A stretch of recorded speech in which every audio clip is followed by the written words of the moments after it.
sit right beside me. And of course, our Anil, MD and CEO of Greenco, subsidiary of GIC, Singapore. Lovely to have you also with us. And Ms. Florence, Executive Vice President, Dassault Systems. And of course, Mr. Richard Threlfall, Global Head of KPFG Impact. And ladies and gentlemen, it's wonderful to share this dais on this platform of transition into a decarbonized economy. I'll just make the opening remarks and then I'll have the rest of them take lead and speak on this subject. The most important part in this particular subject is today getting into this decarbonized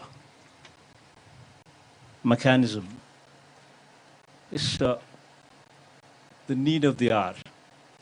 If we do not support this endeavor, then God knows in future what will happen. In fact, the ESG compliance, the environmental, the social, and the governance, the ESG compliance today also speaks of this. It is becoming more and more imperative. More and more our responsibility, more and more of our responsibility to achieve this goal. In this concept, what Andhra Pradesh AP is trying to showcase is probably going to be the torchbearer, Andhra Pradesh could actually be the torchbearer showcasing this concept. Just before I had come here to Davos, a couple of days before that, I had gone there. I had gone to a particular project in Kurnool, 5,230 megawatt of integrated pump storage, renewable project. You have, in one single location, you have 1650 megawatt of pump storage capacity, which is actually a battery. 1650 megawatt of battery. And then to support that battery, you have 3000 megawatt of solar project, which is coming up right beside. And then you also have another 900 megawatt of wind power, also to support this battery. 5,230 megawatt in total. And, this is the kind of the scale at which things are being thought after itself speaks volumes about the direction in which we're heading. What it does is, you build a dam, and the quantum of water which is utilized is on just 1 TMC. Just 1 TMC of water is used to drop the water, to generate power during the peak hours, and to lift the water back into the reservoir during the non-peak hours using the solar and the wind power capacities. That's a simple concept. And at the end of it, you would have a 1650 megawatt of firm power. That's power that could be given 24 hours, all through the day. And and then the most important aspect is it's economical, it's sustainable, it's feasible. To generate the power from solar and wind, and then during the non-peak hours using this power to pump the water back. As simple a concept as this. What Andhra Pradesh has is, it's got a capacity to build these pump storage capacities to the extent of 33,000 megawatt. We're just talking about 1650 megawatt of pump storage that I had just laid the foundation stone a couple of days before I had come here. And now we're talking about a potential in Andhra Pradesh, which is 33,000 megawatt available for the whole of the globe to come over and probably participate. This is the concept. And just imagine what things can be done. You're not only, the conventional industry can convert into green industry. And just not that alone. You can talk about using this power to create hydrogen, to create ammonia, NH3, hydrogen, desalinate, get to the coast, desalinate the water, electrolysis, and from water you generate hydrogen. All this in the days to come, in the years to come, would become reality. And Andhra Pradesh is there, right there, welcoming you to become part of this grand endeavor. I think I'll just pass on the mic for the panelists to take over, and probably they would throw more light, better light, hopefully.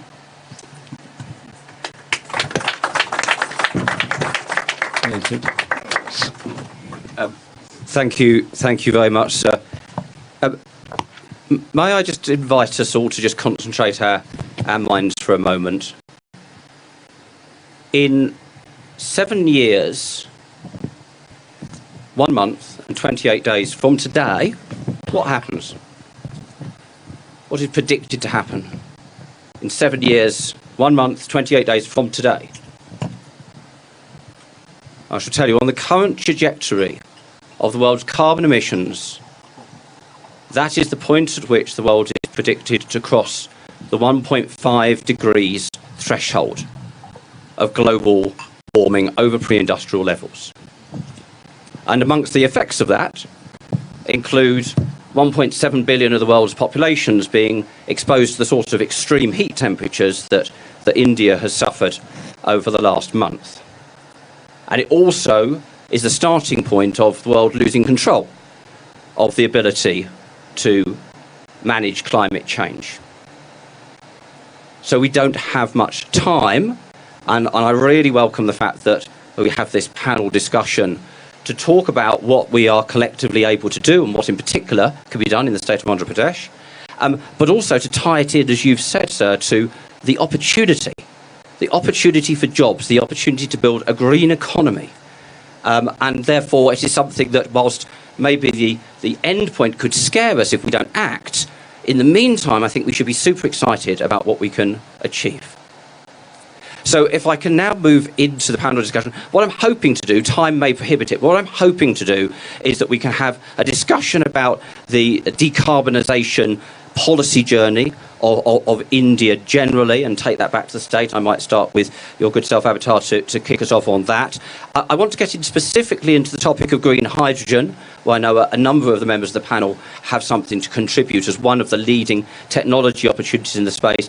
And I'd quite like to round it up by talking about the policy environment that can be afforded, whether that's at a federal or a state level, in order to crowd in the investment that will really power that transition and that green jobs economy.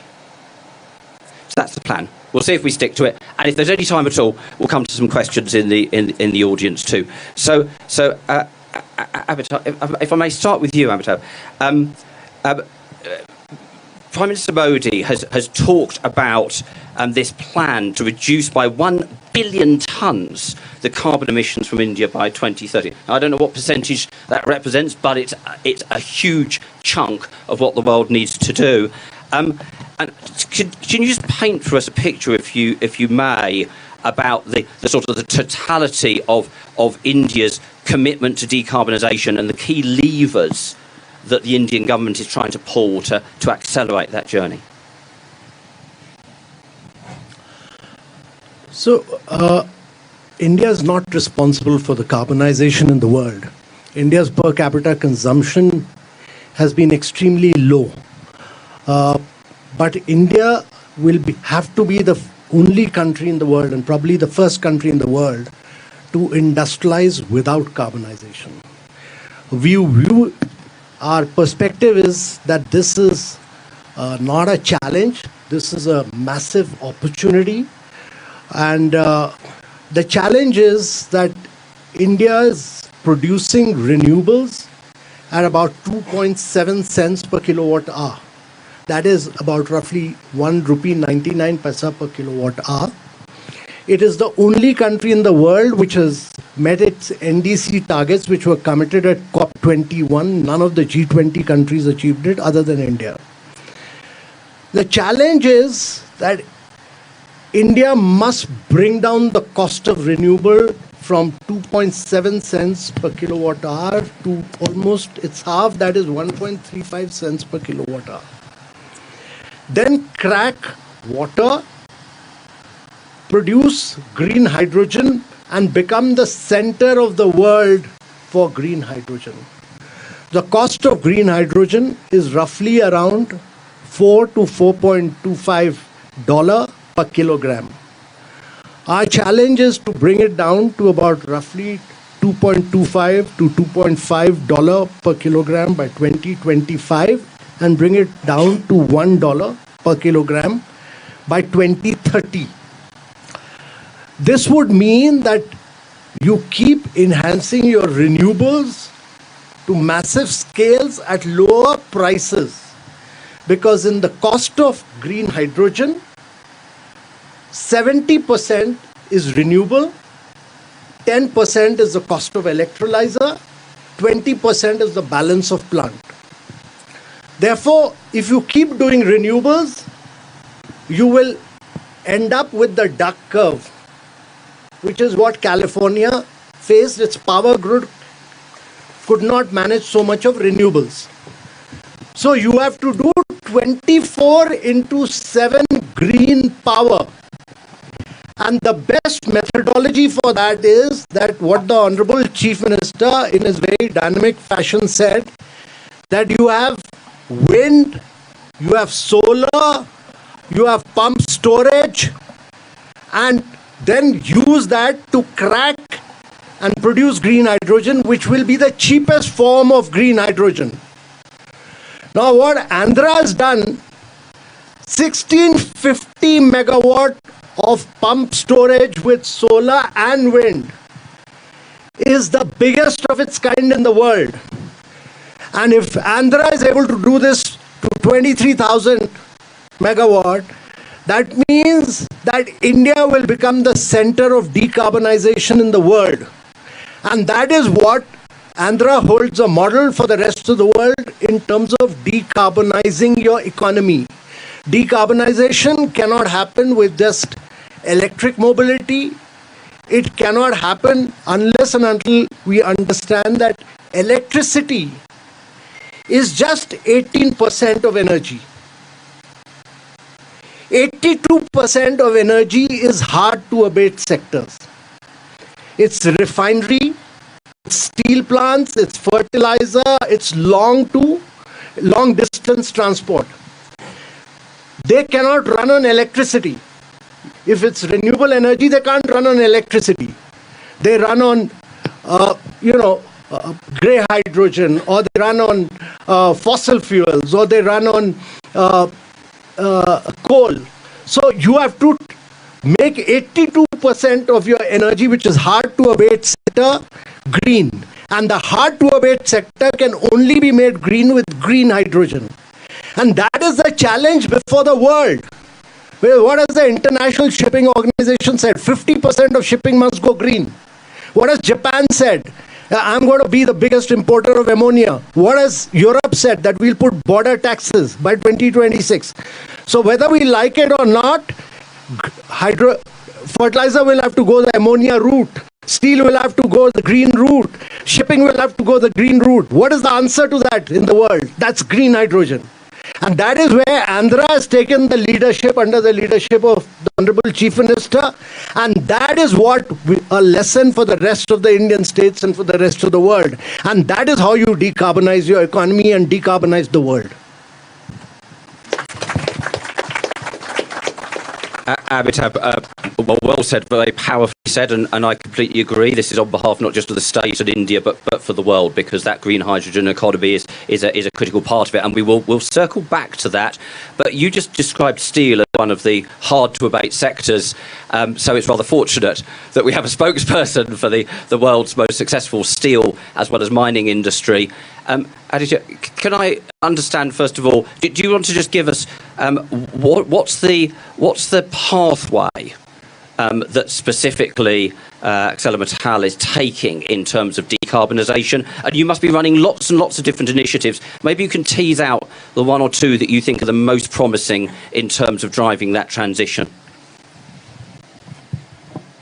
Sure, thank you. Good afternoon, everyone. Thank you to the Honourable Chief Minister here for having us. Thank you, Amitabh, for all your comments and your passion. It's clearly infectious. So maybe I'll start with the bad news. Amitabh alluded to it, but steel is responsible for 8% of global CO2 emissions. So it's massive. I mean, 8% is huge, right? We're not talking about 1 or 2, but 8% of global emissions. The not so bad news, and I'm not at all biased, steel is still a wonderful material because it is infinitely recyclable. There is no other material that can be recycled into perpetuity. You will never find steel in the oceans. And steel, in spite of being responsible for 8% of global emissions, has on a per ton basis the lowest carbon footprint, because it requires, actually relative to aluminium or carbon fiber or anything you can come up with, much lower energy to make steel. And so that's why I said it's a wonderful material. And so 8% why? If it's low carbon, it's just because so much of steel is used.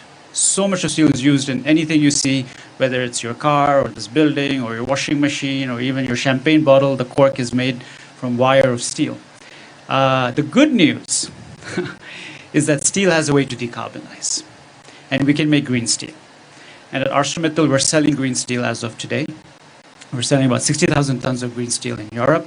In the next 2 years, we'll hit 600,000 tons of green steel. And how do we do it? Well, fundamentally, you change your coal-based process, because steel originally was made from coal. And as we have heard today, you substitute gas. So you can start with natural gas, which dramatically reduces your carbon emissions. And when hydrogen is affordable and available, you bring in hydrogen. So that's fundamentally how the process will evolve. So the good news is that we can actually still make the same quality of steel, maybe depending on if we get hydrogen at $1.50 at the same cost, green steel using hydrogen instead of coal. So it's a huge opportunity, right? It's a huge opportunity for providers of renewable power to make the hydrogen electrolyzers, a huge opportunity for the global steel industry to actually decarbonize. At ArcelorMittal, we plan to lead the way, primarily because we have a global footprint. We are very keen on R&D. We spend about $300 million a year on R&D. So we have $3 billion of IP in the last 10 years sitting in our business, which we can deploy to improve process and product. Over the next 10 years, we plan to reduce our global carbon emissions by 25%.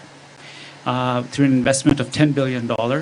And primarily it's utilizing all of these things that we have spoken about, i.e. renewable power, funding electric furnaces, setting up DRI facilities, which first use natural gas and then hydrogen. So we have plans in different parts of the world to achieve this. Coming to Andhra. So we have made a significant investment in Andhra Pradesh. We have partnered with Anil at Greenco to invest in our first global renewable project. And I think that is the key message. ArcelorMittal operates in 27 countries, and we have chosen the state of Andhra Pradesh for our first renewable project. For many reasons, I think you've heard a lot today. It's really a force in creating a friendly business environment. But I think also the vision of having direct pumped hydro storage. I had a chance to visit Kurnool, and it's very impressive what is happening down there. I think I urge all of you to visit and see really what is happening on the ground in Andhra Pradesh. And just going there, you feel the energy, the dynamism. And so our first renewable project, it's a 4,500 crore investment, $650 million, 250 megawatts of 24-hour round-the-clock power. Why is that interesting? It reduces carbon emissions in our facility in India by 1.5 million tons. What is 1.5 million tons? It's 350,000 cars off the road. Okay? So it's real direct, it's immediate impact, it's interesting for the business to do. We plan to double it. I'm very excited by my meeting this afternoon, and on just seeing the progress that we have made. We plan to double that investment. We'll probably finalize that decision in the next few months. And as we get more and more renewable power, 33,000 megawatts, we can move into hydrogen. Because if the power is low cost, the hydrogen becomes low cost, it's cost effective for the steel industry to utilize. And the demand is significant. So I think we're all off to a good start. I think there are tremendous ingredients available in Andhra, the whole ecosystem in India, and we can really lead the way in terms of decarbonizing not only the Indian steel business, but also use some of that knowledge, maybe export some of the hydrogen to other parts of the world. Aditya, thank you very, very much indeed.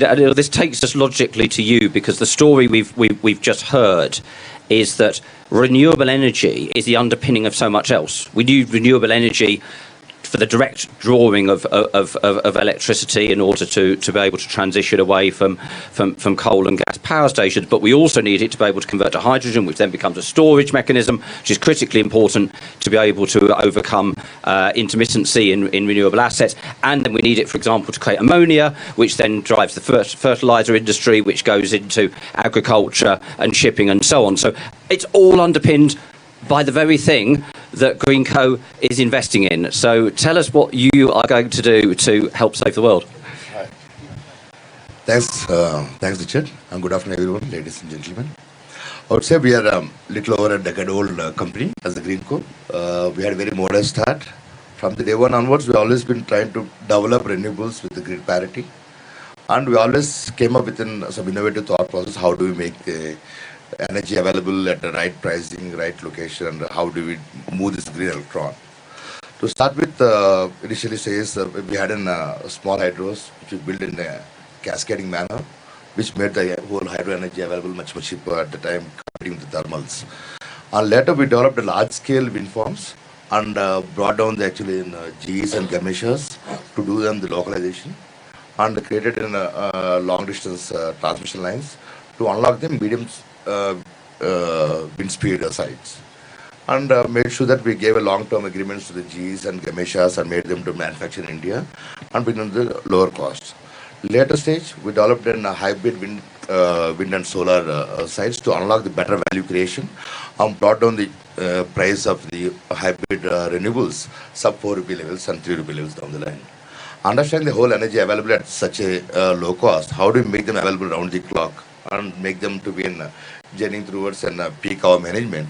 That's when we were able to unlock this hydro pump storage. And thanks to the Government of India and Government of Andhra Pradesh under the leadership of Honorable Chief Minister, we were able to successfully unlock the whole challenges we had to start developing the whole project. So that's it. Thanks a lot.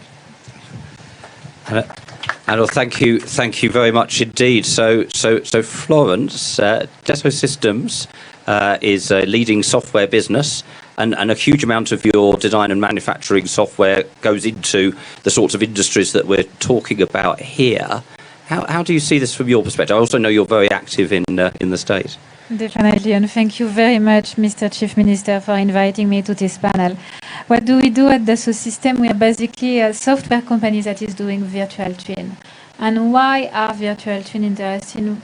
for sustainability, because if you have the virtual twin of a product, be it a car, be it a plane, be it a bridge, then you can design everything for sustainability. You can test in the virtual world different materials, different processes, and you can choose the most sustainable to implement the most sustainable option.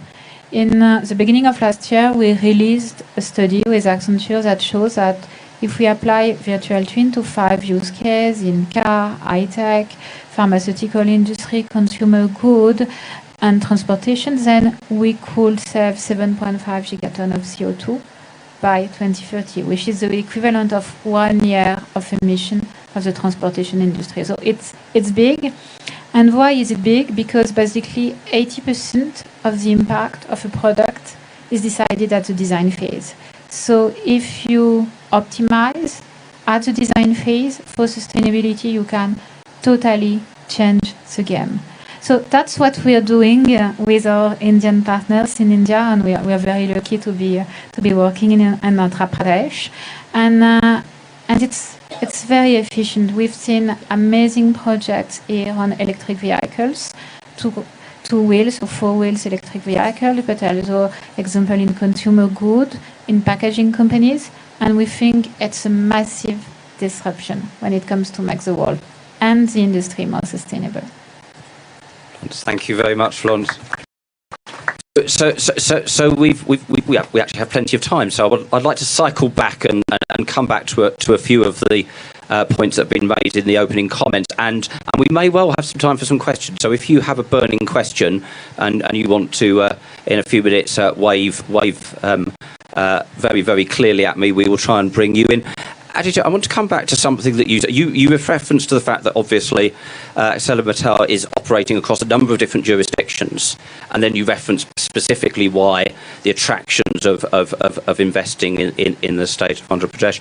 Just from your experience across different jurisdictions, what are the things that you're looking for in terms of policy support that makes the difference between somewhere being really attractive to invest in versus somewhere else that you might not prioritise in the same way? Sure. Richard, let me talk about the steel business, because the renewable business has different policy imperatives, right? For renewable, first of all, you need ease of business, you need land acquisition, and the most important is obviously good wind and good sun, right? Which Andhra has, all of those, ease of doing business, land availability, pump storage. For steel, it's a different it's different dynamics. For the steel industry, I think the most important is to have a level playing field. Okay, so we want to compete with other steel companies which have the same imperative to decarbonize, because fundamentally, as you decarbonize, your cost is going to rise. And how are we going to be successful in places like Europe, where they keep on adding carbon taxes if there's no carbon border adjustment? Because then what is going to happen is steel companies will not decarbonize and export their steel into Europe, and we will not be helping the environment because steel companies in Europe will shut down. So I think that's the first thing. So if India decides to put a carbon tax or create certain incentives to decarbonize, it should be done in a way that is level for all competition. The other option, if you don't create a level playing field, is to stimulate green demand, green steel demand, right?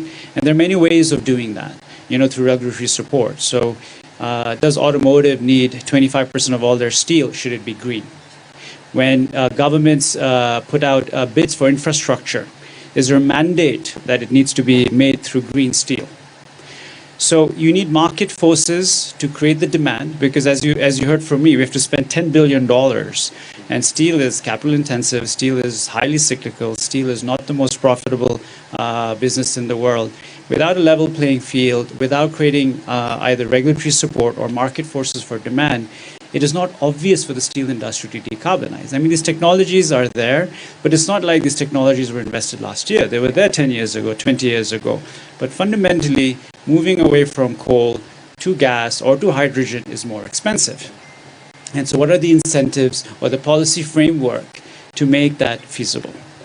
We believe that governments are acting in that direction. So we see strong policy support.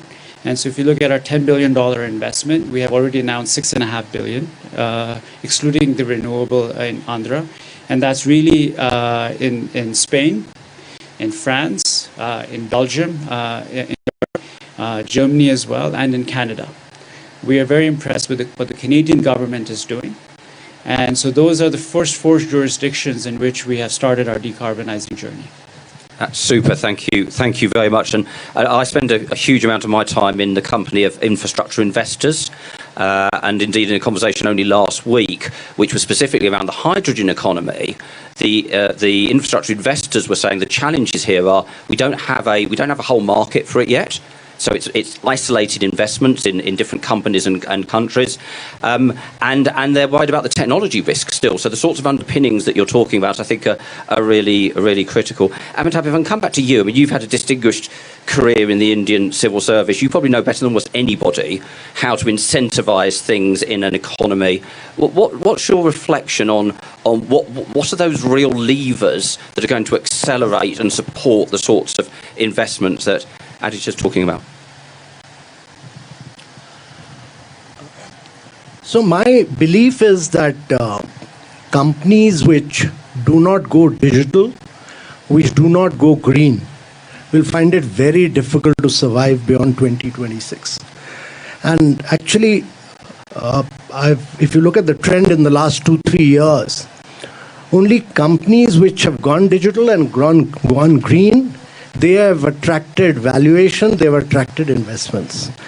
So if you don't want to go bust, then the only way is to go green and go digital. And actually, it's remarkable. I mean, I have known ArcelorMittal. I know Aditya's dad, who's one of the most dynamic entrepreneurs in the world. And his son is equally, he's even more progressive to think about green growth. And he laid out his vision for this. And I've known Anil for some time recently. He's like a cowboy in the world of energy. He's a disruptor. He's a disruptor, and he's actually, he's the kind of disruption he's bringing in and the kind of size and scale he's bringing in is unparalleled. And it's all being done under a very dynamic chief minister. And the chief minister is providing that vision of doing this, of solar, wind, pump storage, all in the state of Andhra Pradesh. Because Andhra is one state which has the ability to do renewables, it has the ability to do wind, it has the ability to do pump storage, which no other state has. So you can be the center of the world today. And what the government of India is doing is to create the right policy framework. It's come out with a policy framework where it's laid down the same policy incentives for green hydrogen as it has for renewable, that when you transmit power, there'll be no wheeling charges, etc. A whole range of policy measures have been announced. The hydrogen mission is being announced, and we are very clear that by bringing in size and scale, we'll bring down the cost of green hydrogen. This is an opportunity, not merely for Andhra, it's an opportunity for India. Quite often, we do small things and we don't do the transition phase is very time-taking. And therefore, we lose this opportunity to be a global champion. It's important to understand that India is climatically blessed and Andhra is climatically blessed. And because it is blessed, the competition for that, there's no competition even from China as climatic conditions are concerned. China is not your competitor. The size and scale is only India. The only other competition in climatic condition comes from Middle East. Now, Middle East is already flushed with oil and gas. And therefore, India has the climatic condition. It is blessed. It has the wind power. It has the renewable power. It is possible for it to make itself the least cost producer by doing size and scale. That is important. Bring in size and scale. Once you've done that, and that is what this partnership is all about. To do 1650 megawatt of pump storage is actually a lesson for everybody else at Davos. What you're talking about here is a lesson for everybody else at the Congress Center. that this is about a new world of tomorrow. This is about new technology of tomorrow. This is about transforming the world of tomorrow. Here, it's not we don't have time for incremental. This has to be completely transformational change. And the handshake that you've described between companies that have the innovation and the drive, but backed up by the support of public policies, I think is hugely powerful. And I'm going to hand it back to you. You've been talking about green molecules. And I'm just, you might want to just tease that out for the audience, but also I know that you're investing in the largest possible collection of solar and wind and pump storage, and it will be backed up by. Just talk to us about that particular reason to again invest in the state of Andhra Pradesh. But what's the green molecule piece? Just to start with. Even backdrop, sir, while whole India is well blessed with the climatic conditions for renewables, Andhra is especially blessed with an plateau terrain hilltops within Eastern Ghats and having combination of two river basins, Krishna and Godavari river basin, and having well integrated, well irrigation systems that enables towards developing such a large scale pump storage systems around in Andhra. And integrating these, I keep saying that at Greenco, our focus is how do we want to treat your green electron, and how low cost and how do we make it more effective to making it moving from right from into the bulbs, into the wheels, into the chemicals. How do we make this green electron to move its journey is what we are trying to specialize ourselves and put our innovations in and around storage technologies, digitization, and bring AI towards and forecasting towards right energy availabilities and matching with the grid demand systems. That was actually triggered us towards creating this hydrogen, green hydrogen through electrolyzer process. We partnered with one of the Belgium's a company called John Cropper to develop an 2 gigawatt scale of an electrolyzer manufacturing to enable towards an large scale green transition. Yet our first project is going to be in million tons of ammonia production per annum, which we're hoping that by 2025 we're able to bring that industrial scale of ammonia production levels, along with supporting various other industries to make them green, but trying to bring in multi-million tons of ammonia per annum capacities to export to the world. Thank you. Florence, back to you finally before I open it up for any questions from the audience. I hope we'll have at least one or two. We can't do this incrementally. We have to do it by system change, which you've spoken about, so we have to do it by giant leaps, if you like. Are there any particular examples that you can see in the world of technology and software which you think really have that power to drive that level of change? Yes, definitely. And thank you very much for the question. And I agree with you, sir. If you want to go green, you have to go digital. And that's what we are doing at the Dassault System. So basically, we think, as I said, that virtual twin are very, very powerful tool in order to make companies and businesses digital. For example, we partnered with a company called Metsaboard. What are they doing, Metsaboard? They are going packaging. And thanks to the virtual twin of their packaging, they were able to become carbon neutral just by optimizing their packaging from the design phase to the sustainable phase to the sustainable supply chain. So that's very powerful. And it's also very powerful in other industry like construction. You perhaps know that construction industry and buildings, they represent 30% of the emission of the electricity. So if you optimize the virtual twin of your building, then you can take giant leaps when it comes to the sustainability of your building, and you can save up to 70% of the energy consumption of the buildings. And this is also something we are doing in partnership with companies like Bouygues Construction, as they basically use virtual twin of their construction, be it a bridge or a building, to optimize everything and also optimize the way they are going to build the infrastructure with a minimum of materials, a minimum of supply chain included, so it's minimum of carbon emission at the same time.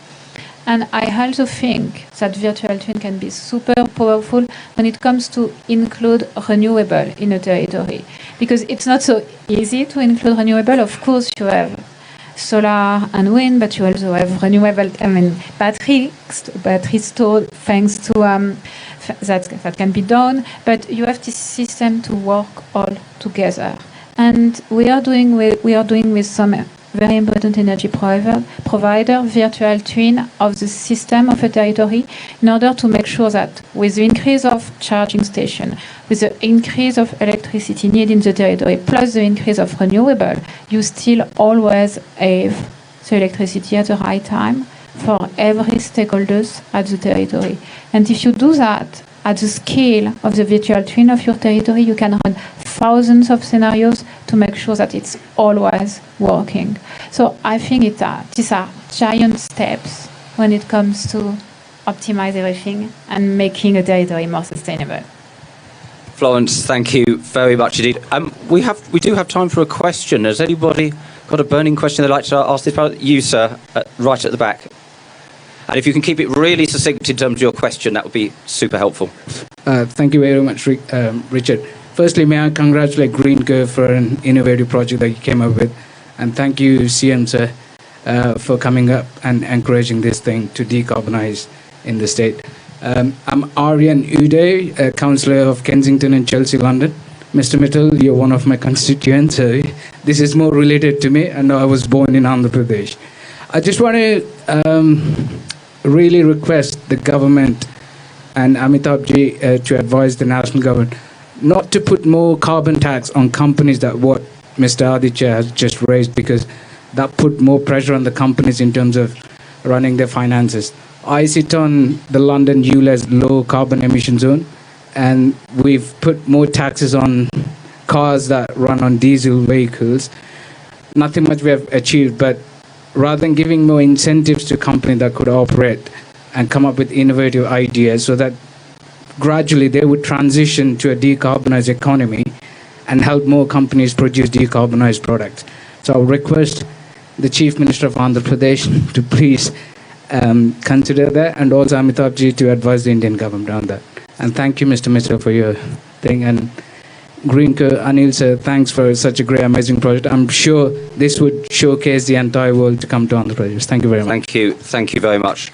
And I think there was another hand that went up. Could this gentleman here, please? Thank you. Hi, this is Chandrasekhar. Just a quick question. It's really appreciable that you guys are doing this. One of the key things, I'm a part of the UK Telangana Chamber of Commerce, and we come across all this. Continuously, we've been conducting some similar sessions on that, and we've been asked same thing, that there is a bits and bobs everywhere happening in the world regarding the green revolution or carbon footprint, lowering the carbon footprint and everything. But the biggest problem we are seeing, or everybody's concern, is that, for example, they're producing the electricity or they're doing the batteries and everything, but the byproducts which is happening, for example, on the electric vehicles, the battery which is expired after 5-6 years, it is actually neutralizing the carbon footprint which they saved it. So, for example, similar thing with the energy things. Once they produce the energy, the downstream, which is the byproducts of the energy supplied to the household or the factories and everything, I think that will, don't you think that will neutralize the carbon footprint which you saved? And what is the sort of, as a national level government or a state level government, Honorable Chief Minister, so do you have any sort of a global policy in your state, or do you have any recommendations throughout the India where, as Richard said, that it cannot be done on the bits and balls, it has to be done as something like a COVID, which is a game changer for the whole thing. So is there anything, or anybody from the panel, do you have any suggestions that XYZ need to be done in order to actually make really sense carbon footprint or reducing these things? Do you, anybody that would be really appreciable? Thank you. Thank you. Whether we can do justice to that in the time available, I'm not entirely sure, though I do think there's something really important about the data that gives the transparency that runs right the way through the supply chain, that allows you to really get underneath the question you've just asked about, you know, whether some of the effects offset to some degree. But Richard, on this particular thing, let me answer. GreenCo, along with the Center of CMET, Government of India and Government of Telangana, we set up a new center for circular economy. We are developing a center where we could able to recycle the batteries and solar panels, and this should have been established in Hyderabad, and this has been well established. We should visit it. There's a lot of new things which have been getting done there. And So what I'm going to say is, this is in the everybody, but what happens with other sectors? For example, you're producing electricity, which is amazing job, but the downstream, don't you think that we have to do it in pretty much the sectors which is consuming your product? I will explain details. very quickly, and then I'd like to bring Amitabh in on the I first wanted question. to say, as you said, with the data, with the virtual twin of your battery, you can already plan for the circularity of your battery, the second life, the third life, the fourth life. And we're having more and more projects on batteries, just on that, on battery, but also on electric vehicle, where you want to recycle everything and circularize everything. Thank you. Amitabh, that first question, how much do you see this about change driven by incentives? How much is there going to be nonetheless a need for a regulatory push that might involve, for example, higher carbon taxes? Where do you see that balance? So first of all, I'm a strong believer that these long-term goals of 2050, etc., are ploys by the Western countries to shift the goalpost on an annual basis. They have never achieved their short-term goals. And, you can look at the history from COP1 to COP27. None of the Western countries have ever achieved their goal which they have committed to. And I can assure you right now that they'll not achieve the goal that they committed for 2050 either. Because achieving that goal really means what the Prime Minister said, changing lifestyles. It's about lifestyle for environment, he calls it, and that is individual behaviors have to change. Individual behavior means that your lifestyle of consumerism has to change. You go to New York, you will find nobody sitting in a building all night, the lights are on. Whole night the lights are on, water taps are on. So consumerism, unless you don't change that, climate change will not alter. So every individual has to change his lifestyle. That's number one to my mind. And secondly, unless we don't build in a very strong circular economy framework, and that would really mean that we don't start mandating, but we start building circular economy from the point of design and R&D. At the point of design, that everything must be an input into some other thing or there has to be an extended producer's responsibility for that circular economy to succeed. Not as a mandate, because then you will tamper with ease of doing business, you will impact businesses. But the businesses themselves, as according to the design framework, and that has to be embedded in the design, has to be built in. And circular economy really is the answer to what he's saying. Thank you. Thank you very much. Honourable Chief Minister, if we could come back to you for any closing thoughts before we pass some gifts to our panel members, that would be lovely.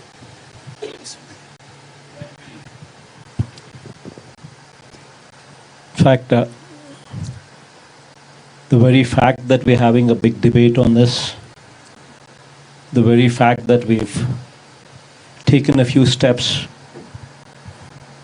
to address this issue, understanding and realizing that we need to address this issue, we need to decarbonize it, itself is a huge leap forward. Going forward, what Andhra Pradesh is offering and what Andhra Pradesh is doing is setting a trend. One, it's showcasing a huge 5,350 megawatt integrated solar, wind and pump storage project together in one location. Itself is a huge showcase. And through this, and in this 1650 megawatt of pump storage, just imagine the size of the battery that we're talking about. And a battery without the ill effects of lithium or something else. Just the water to play around with. So this is something that is going to be the future for this entire globe. Now Andhra Pradesh is offering a huge opportunity where we're talking about just not 1650 megawatt that is coming up, but a potential for anybody who is interested to come and join the bandwagon. We have a potential of 33,000 megawatt available. So this is the closing remarks that Andhra Pradesh is welcoming you. And anybody who's got certain passion for environment, wanting to think big, Andhra Pradesh is the state. Thank you all. Thank you, sir. So before you all rush off, the Chief Minister is going to give some thank yous to the panel members, and then if you would just stay seated long enough to allow the panel to escape the room, that would be much appreciated. Thank you. And can I just say on my own behalf a big thank you to each of our panel members, as well as to you, sir. Thank you.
I'll take them. I've taken the call.